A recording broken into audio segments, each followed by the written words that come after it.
మెట్టిది అట్టి జుగుచ్చాకరమైన నీ సమూహం ఎట్టిది మట్టి గుండలో పుట్టిదివి కదా నీదే కులము ఇంతేళ అశ్వత్ పితామహుడు కురుగుల వృద్ధుడైన ఈ శాంతుడు శివసముద్ర భార్యవు గంగాదేవి గర్భమున జనించలేదా ఈయనదే కులము నాతో చెప్పిది ఏమయ్యా మా వంశమునకు మూలపురుషుడైన వశిష్ఠుడు దేవవైశ్యకు ఊర్వశి పుత్రుడు కాడా అతడు పంచమజాతి కన్యకు అరుంధతేంది శక్తిని ఆ శక్తి చండాలంగైన పరాశుడిని ఆ పరాశుడు పల్లె పొడిచైన మత్స్యగంధెందు మా తాత వ్యాసుని ఆ వ్యాసుడు ఇదోరని రంబికతో మా పేరుతండి పాండురాజును మా ఇంటి దాసితో ధర్మ నిర్మాణ జనుడని మీచే కీర్తించబడుతున్న ఈ విదురదేవుని కనలేదా క్షత్రబీజ ప్రాధాన్యములతో సంకరమైన మా కురువంశము ఏనాడో కులహీనమైనది కాగా నేడు కులము కులము అని దీర్ఘవాదములెందులకు అంటాడు రామారావు.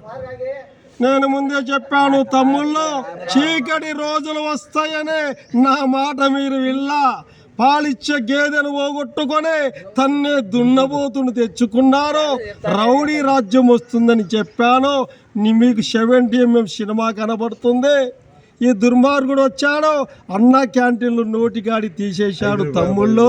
ఒక ప్రాజెక్టు కట్టలేదు, అమరావతి కట్టలేదు, పోలవరంకు కట్టలేదు, బాబాయిని మాత్రం పొట్టన పెట్టుకున్నాడు. ₹100